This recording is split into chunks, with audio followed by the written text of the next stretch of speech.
L'État doit être pas nécessairement plus dirigiste, le mot est peut-être mal choisi, mais plus cadrant. On a vu par exemple toute la polémique sur les parachutes dorés, les salaires de patrons, etc. À un moment donné, on a l'impression qu'il valait mieux ne rien faire du tout. Enfin, c'est comme si l'État était absent du débat parce qu'il avait décidé une fois pour toutes qu'il n'allait pas réguler. Or, il y avait matière à réguler. Donc, je crois qu'il doit jouer son rôle. C'est un peu quand on parle de parents qui n'exercent pas leurs responsabilités dans le cadrage de l'éducation des enfants. Je pense qu'ici, l'État a été aux abonnés absents en croyant qu'il n'était même plus légitime dans certaines problématiques. Je pense que d'aller voir vers les nouveaux marchés, d'être actif pour remplir les nouveaux besoins qui se font jour dans la société est certainement pas une mauvaise idée.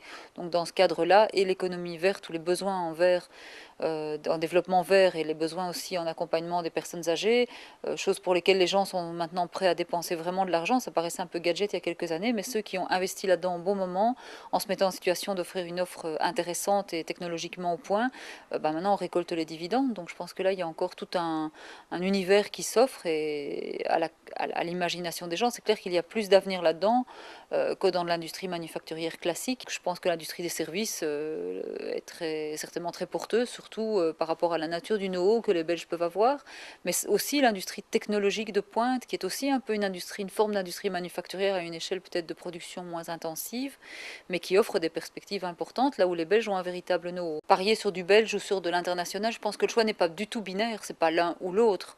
Il est évident qu'on a intérêt à ce qu'il y ait une industrie locale, des capitaux belges qui soient à la barre d'industries, d'entreprises importantes, de banques. On l'a suffisamment dit, je pense que l'affaire Fortis, c'est un drame que cette banque ne soit plus à capitaux belges, ou en tout cas avec une capacité parce qu'on sait qu'à un moment donné, il y a quand même des priorités qui s'installent dans la tête d'un industriel et que le territoire local est mieux travaillé dès lors que l'entreprise a sa racine dans le pays. On le sait.